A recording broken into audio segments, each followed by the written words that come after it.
pero la verdad es que nunca quiero perder el temor. El pastor Rodrigo, hace un tiempo atrás, él dijo que él se ponía nervioso y cada vez que predicaba, y ese sentimiento yo lo comparto con él y creo que todos lo compartimos los pastores, porque tenemos una carga tremenda de predicar fielmente la palabra de Dios. Temor de Dios viene a nuestro corazón y que el Señor me ayude, que el Señor me ayude, que si hay alguna palabra que no es de acuerdo a su palabra, el Señor tenga a bien corregirme. Yo estoy abierto a toda corrección. Amén. Y creo que todos los hombres somos falibles, pero nuestra falibilidad Dios derrama de su gracia para que su palabra sea predicada en esta mañana. Amén. Bien, vamos a continuar con la serie de mensajes llamado El Sermón del Monte. Ya llevamos 3 semanas con la semana recién pasada y la de hoy sería la 4ª semana. Ya llevaríamos un mes hablando del Sermón del Monte y vamos a seguir, vamos a continuar, porque es extremadamente importante para la iglesia saber cuáles son las credenciales, cuáles son la constitución del reino. Nosotros aquí en Chile estamos hablando mucho de la carta fundamental de la Constitución y la gente se llena la boca de la Constitución aquí, la Constitución allá, pero la verdad es que la gente no sabe lo que dice la Constitución, no lee la Constitución. Pero nosotros sí vemos lo que dice la palabra de Dios y especialmente el Sermón, que es una especie de carta fundamental por la cual nosotros nos tenemos que dirigir. Amén. Y empezamos la introducción de esta serie hablando acerca de la estructura del sermón, y ya vimos la vida descrita del reino, donde vimos las 9 características de un ciudadano del reino, que son las bienaventuranzas, que son características, y vimos la semana pasada también las características del testimonio del Señor, del testigo, y que nosotros somos, según Dios nos dice, luz y sal.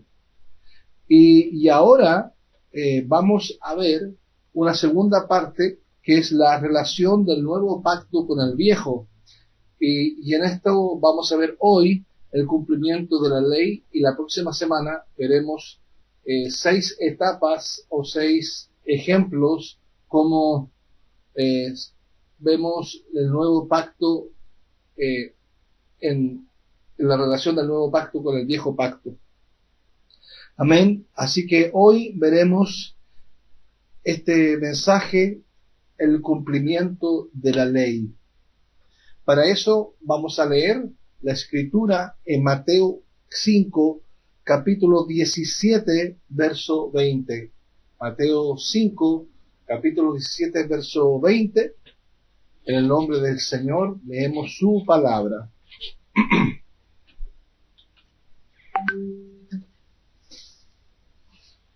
Perdón.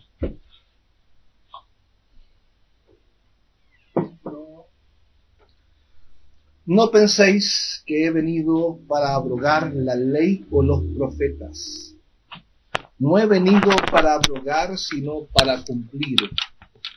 Porque de cierto os digo que hasta que pasen el cielo y la tierra, ni una jota ni una tilde pasará de la ley, hasta que todo se haya cumplido. De manera que cualquiera que quebrante uno de sus mandamientos muy pequeños, y así enseña a los hombres, muy pequeño será llamado en el reino de los cielos. Mas cualquiera que los haga y los enseñe, éste será llamado grande en el reino de los cielos.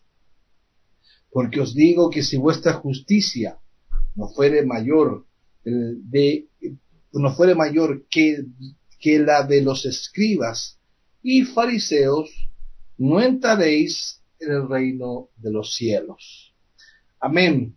Que el Señor nos ilumine para entender su palabra, que el Espíritu Santo sea con nosotros, dándonos entendimiento para poder comprender esta palabra que por muchos años ha sido tan mal aplicada, ha sido muy mal interpretada, pero hoy día con la ayuda del Señor y con el estudio de su palabra intentaremos poder poner un cimiento firme según esta palabra de Dios y lo que significa.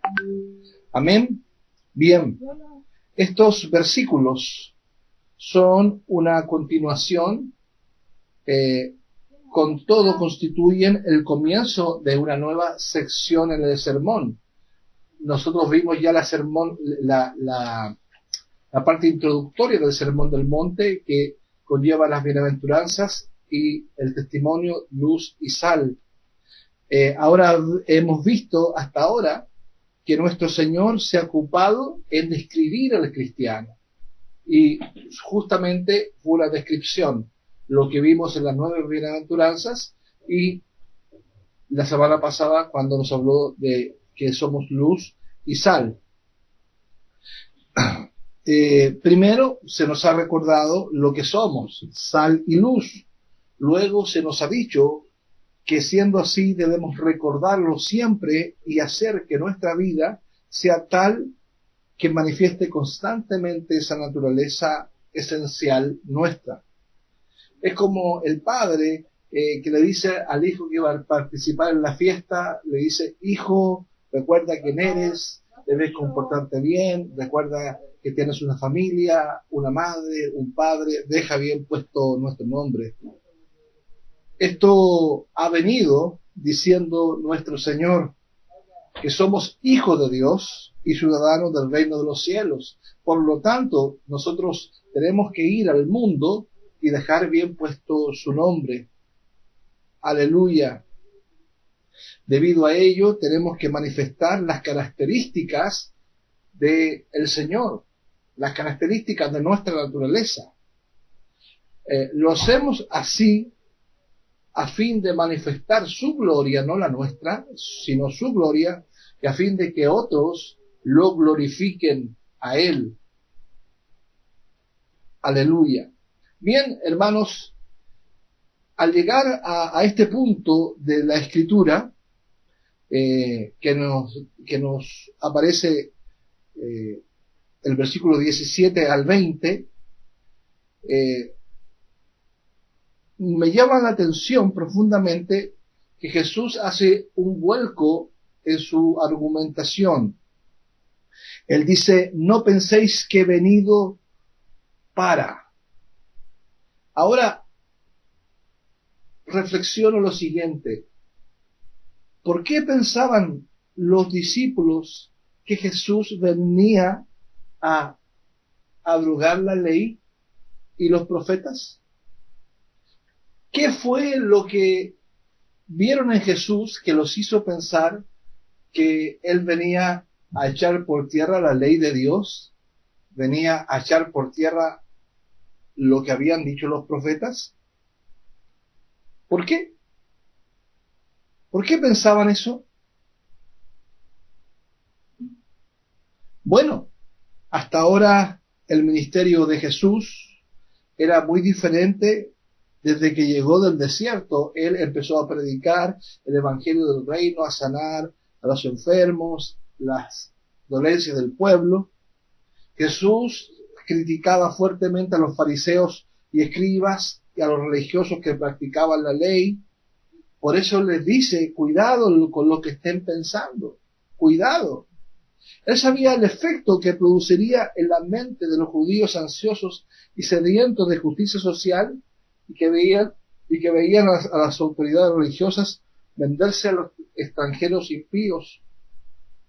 Así que Jesús sabía lo que estaba pensando.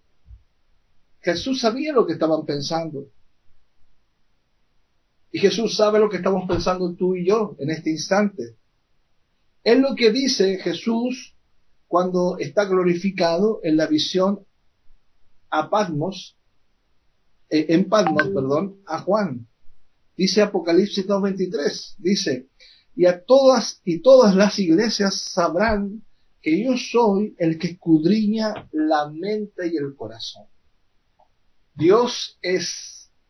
Jesús es el que escudriña la mente y el corazón. Él escarba. Así que todos nosotros estamos delante del lente del Señor, del escáner del Señor. Estamos siendo escaneados por Él a través de su palabra. Jesús le dice a sus discípulos en Mateo 5:17, no penséis que he venido a abrogar la ley y los profetas. No he venido para abrogar, sino para cumplir. Aleluya. Jesús vino para cumplir la ley y los profetas y lo llevó a un cumplimiento. Nos dice Gálatas 4, versículo 4 al 5, pero cuando vino el cumplimiento del tiempo, Dios envió a su Hijo nacido de mujer y nacido bajo la ley para que redimiese a los que están bajo la ley, a fin de que recibiésemos la adopción de hijos. Gloria a Dios. Aleluya. Aquí claramente el apóstol Pablo está diciendo que Jesús cumplió las profecías hechas por los profetas, hechas por la ley de Dios. Aleluya. Y él cumplió todo. Así que dice que cuando vino el cumplimiento del tiempo, Dios envió a su Hijo, nacido de mujer y nacido bajo la ley. Eso, nacido bajo la ley, es importante, porque se refiere a que el Señor cumplió toda la ley. Gloria a Dios. A continuación, mis hermanos, dividiremos en dos nuestro pasaje de Mateo 5, 17 al 20, y veremos dos principios categóricos. El primero es, todo lo que enseña Jesús está de acuerdo con la enseñanza de toda la escritura del Antiguo Testamento. Versículo 17 al 18. Lo voy a repetir. Todo lo que enseña Jesús está de acuerdo con la enseñanza de toda la escritura del Antiguo Testamento. Y el segundo principio que veremos esta mañana será que la enseñanza de Jesús está en desacuerdo absoluto con la enseñanza de los escribas y fariseos. La enseñanza de Jesús está en desacuerdo absoluto con la enseñanza de los escribas y fariseos, versículos 19 al 20. Bien, estamos en condiciones de ver lo que nos dice el versículo 17 al 18. Todo lo que enseña Jesús está de acuerdo con la enseñanza de toda la escritura del Antiguo Testamento. Nos dice la palabra del Señor, no penséis que he venido para abrogar la ley o los profetas. No he venido para abrogar, sino para cumplir.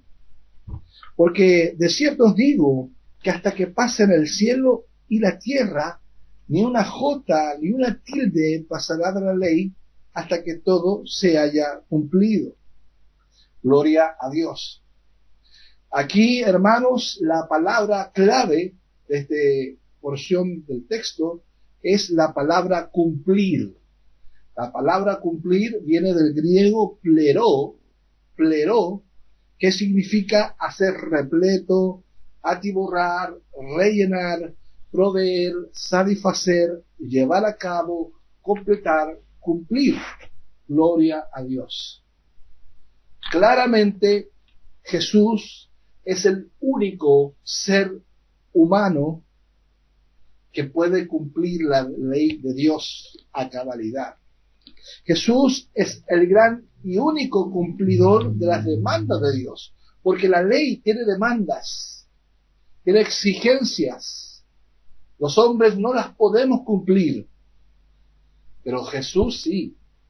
Así que él cumplió las demandas de Dios y satisfizo todas las altas exigencias que ningún hombre puede cumplir.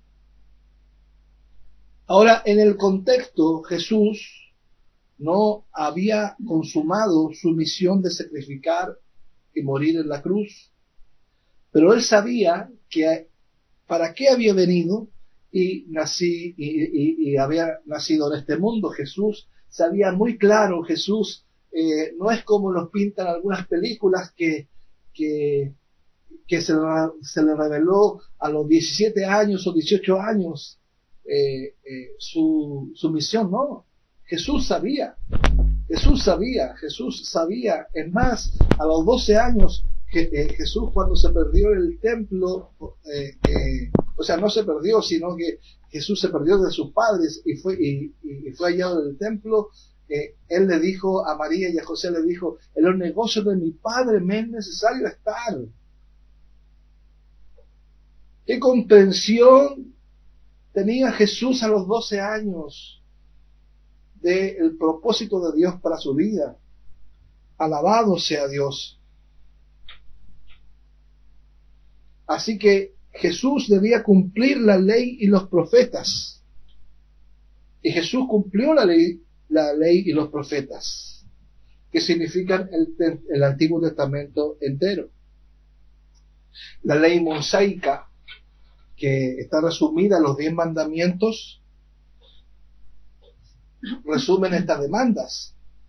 Los 10 mandamientos tienen dos propósitos: separar una nación santa a Dios, eso es, por un lado, y la otra, recordarles constantemente que no pueden guardar la ley en sus propias fuerzas. Y eso es lo que nos recuerda la ley de Dios, que nosotros somos santos, llamados a ser santos, pero por otra parte que no podemos cumplir la ley por nuestras propias fuerzas, necesitamos el Espíritu Santo. Amén.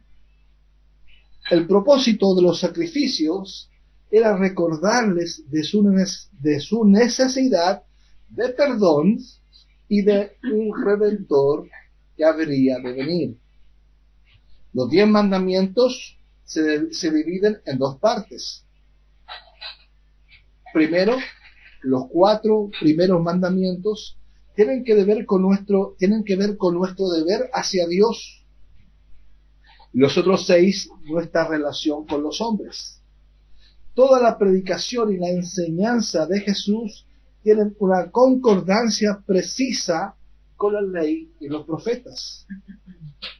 Es impresionante que Mateo, el evangelista, enfatiza esto al escribir en innumerables veces en su evangelio esta palabra. Esto fue dicho por los profetas. Esto fue dicho por los profetas.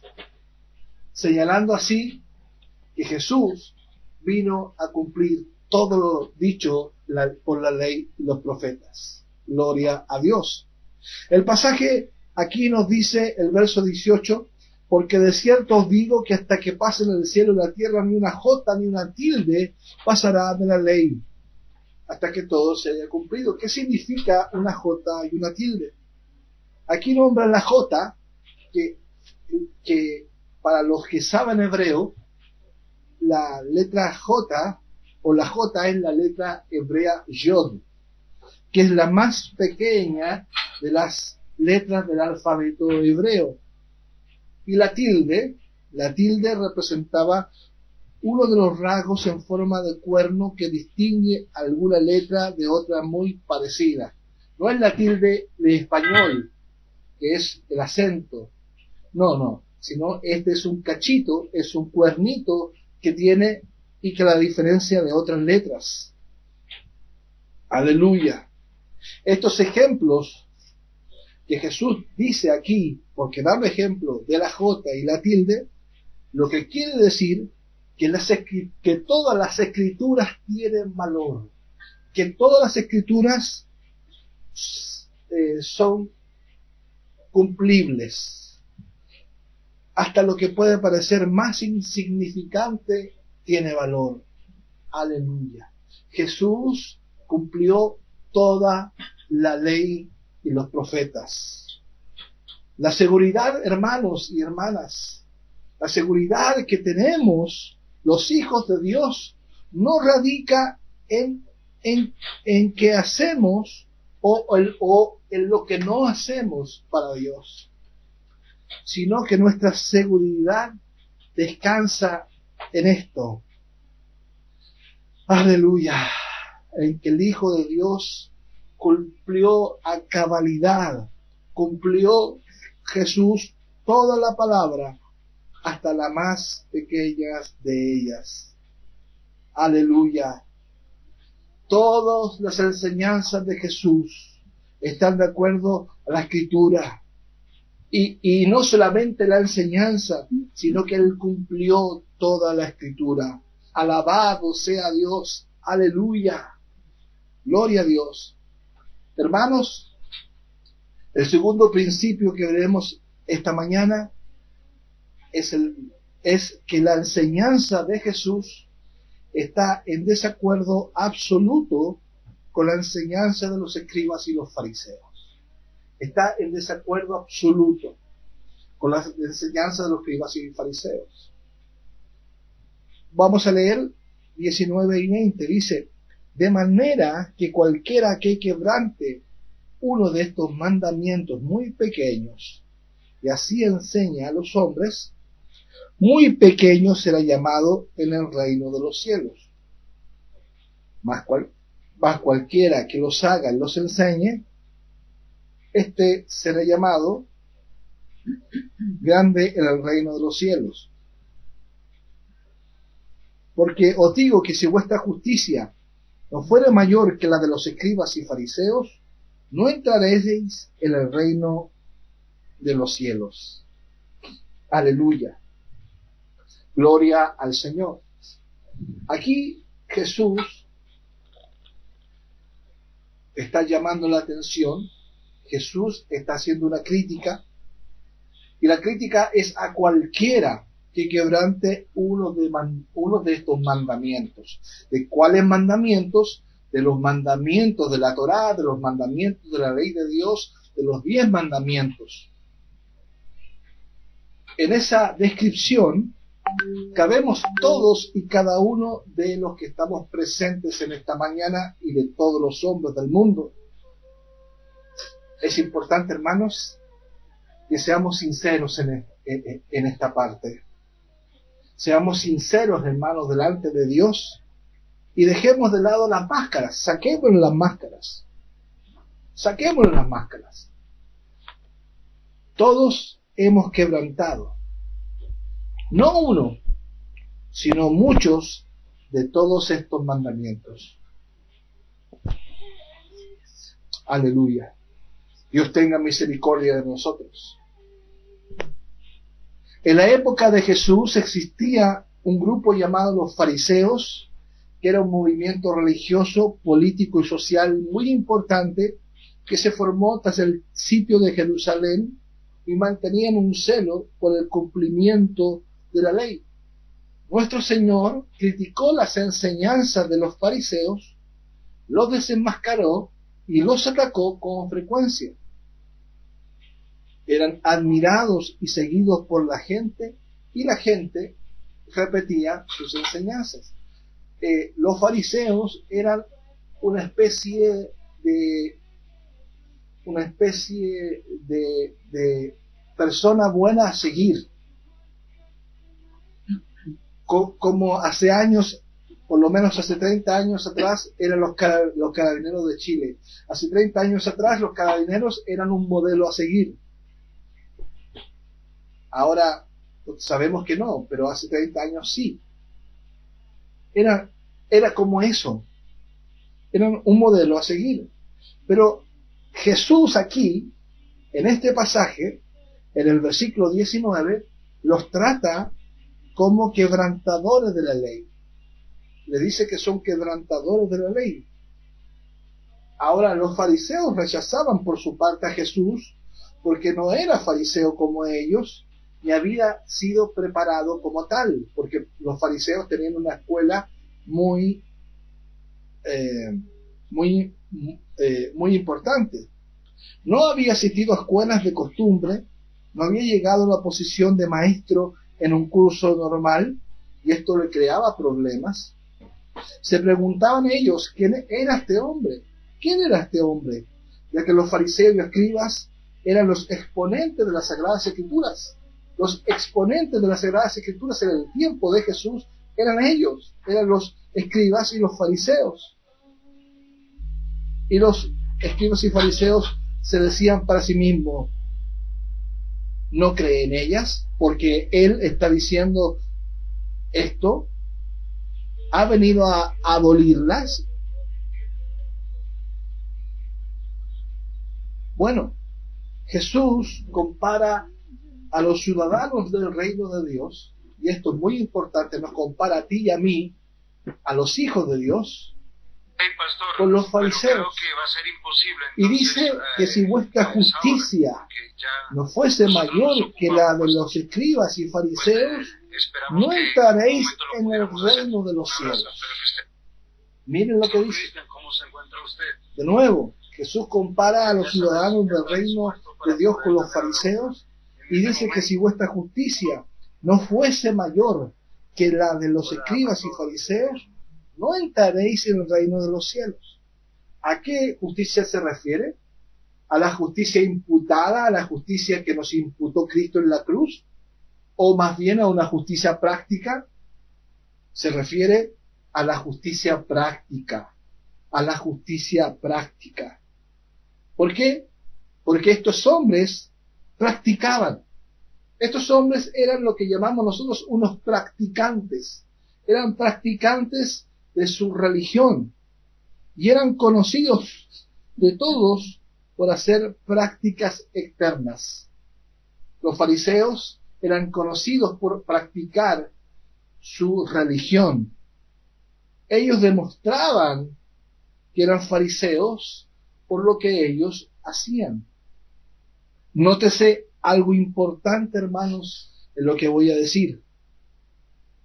Jesús nos está diciendo que nuestra justicia debe ser mayor que la de los escribas y fariseos. Es decir, que nosotros, los hijos de Dios, los ciudadanos del reino, los regenerados por el Espíritu Santo, debemos demostrar nuestra fe por las obras de justicia. ¡Aleluya! Con esto echo por tierra eso que dice que una vez salvo, siempre salvo, yo vivo mi vida como me da la gana, total, el Señor me salvó. No es así, hermanos. No es así. Somos salvos por la obra redentora de Jesucristo. Sí, aleluya. Pero nos debemos a Dios. Debemos a Dios demostrar nuestra fe hacia Él y hacia los hombres por medio de nuestras obras de justicia. Por medio de nuestra conducta, por medio de nuestra fe.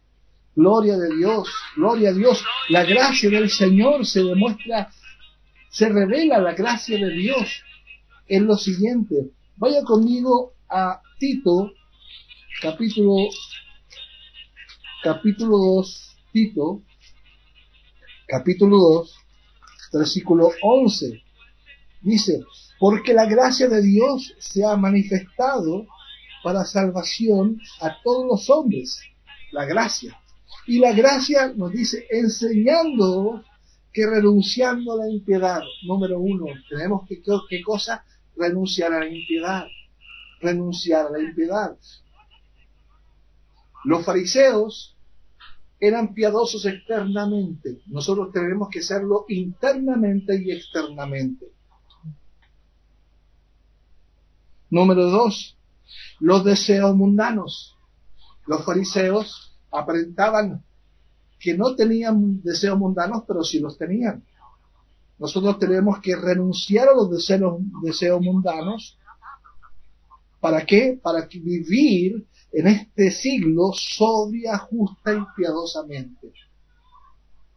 Eso es la justicia práctica, que es mayor que la de los escribas y los fariseos.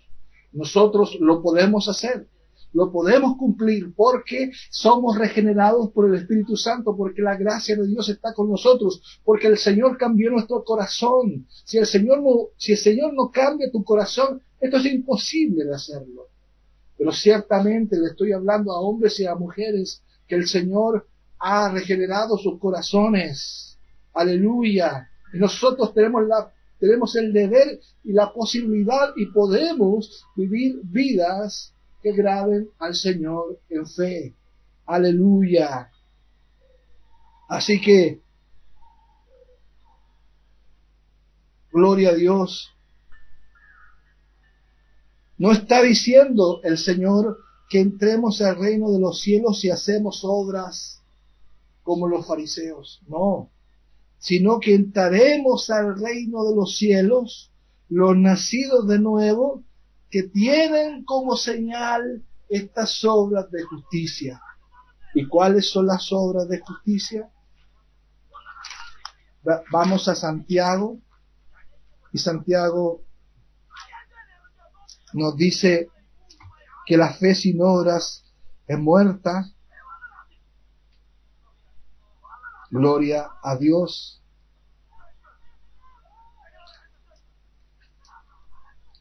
Santiago capítulo 2.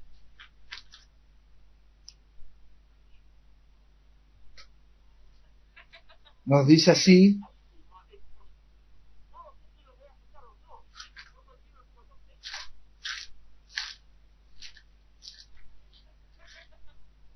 Versículo 14 dice: hermanos míos, ¿de qué aprovechará si alguno dice que tiene fe y no tiene obras?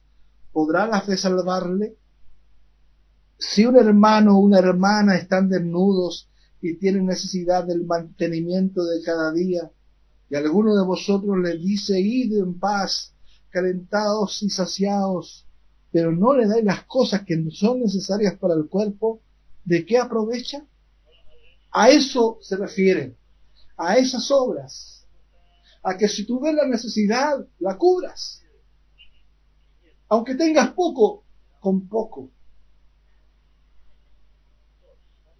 Hoy es una buena oportunidad, ya que hay mucha pandemia, hay mucha necesidad, hay gente que está pasando realmente mal. Hoy tenemos la oportunidad de poder hacer obras de justicia, de hacer obras de bien. Pero la hacemos no para darnos a nosotros una gloria, sino porque el Señor está en esto, y para darle la gloria a Dios, para que los hombres vean a través de nuestras obras y den la gloria a Dios. Aleluya, para que los hombres le den la gloria a Dios a través de nuestras obras. Gloria al Señor. Aleluya. Amén. Así que esas son las obras de fe. Las obras de fe es el ayudar. Amén. Así que el verso 17 dice: así también la fe, si no tiene obras, es muerta en sí misma. La fe y las obras son importantes y van de la mano. Amén. Conclusión, hermanos.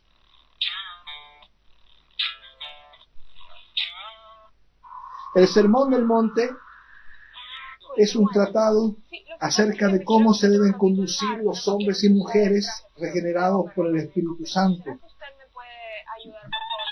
Hemos hablado estas semanas de las nuevas características del carácter del creyente que posee y debe desarrollar a lo largo de su vida para la gloria de Dios, que son las bienaventuranzas, que son características que tenemos que desarrollar toda nuestra vida.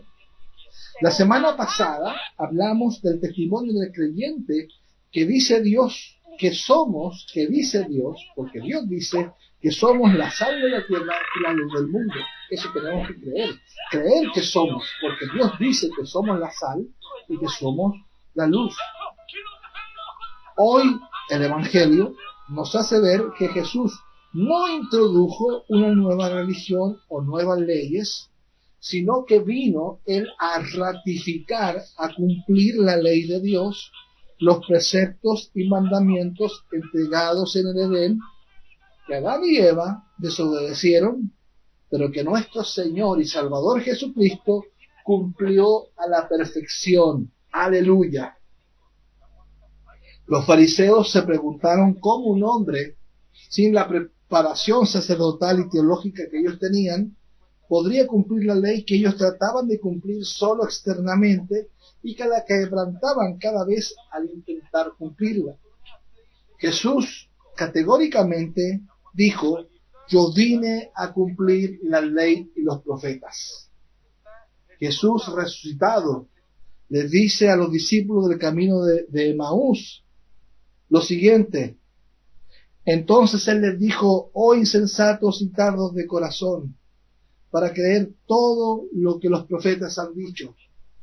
¿No era necesario que el Cristo padeciera estas cosas y que entrara en su gloria? Y comenzando desde Moisés y siguiendo por los profetas, les declaraba en todas las escrituras lo que de él decían. Aleluya. Hermanos y hermanas, Jesús cumplió todo lo dicho por Moisés y los profetas. Jesús es el cumplimiento de la ley. Gloria a Dios. ¿Esto qué significa? Esto significa que como Cristo cumplió la ley y nosotros, nosotros ya no tenemos ley. Nosotros ya no tenemos que cumplir la ley porque Jesucristo la cumplió.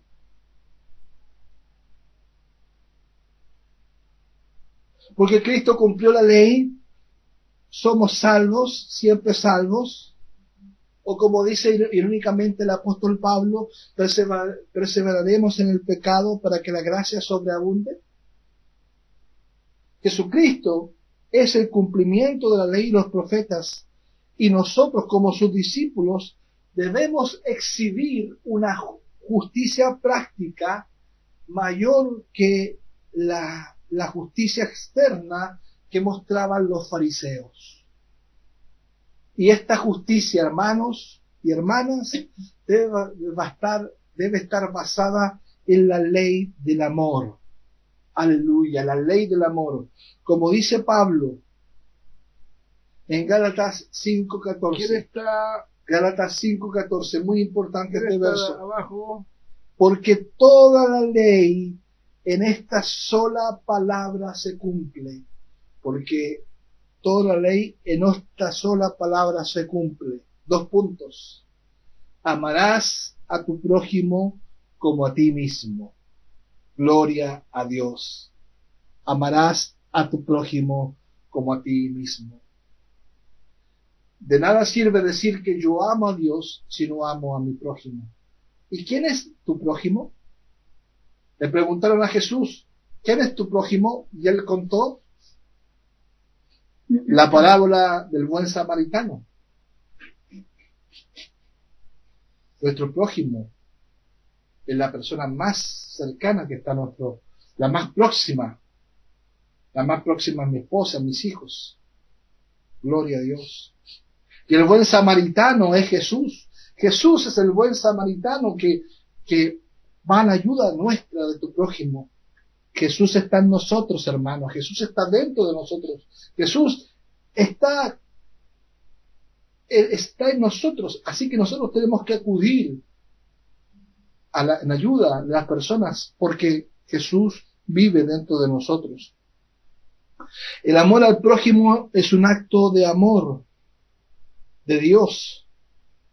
Se puede amar al prójimo sin amarlo, sino que el objeto del amor eres tú mismo. Claro que se puede amar al prójimo sin amarlo, pero eso es ego, eso es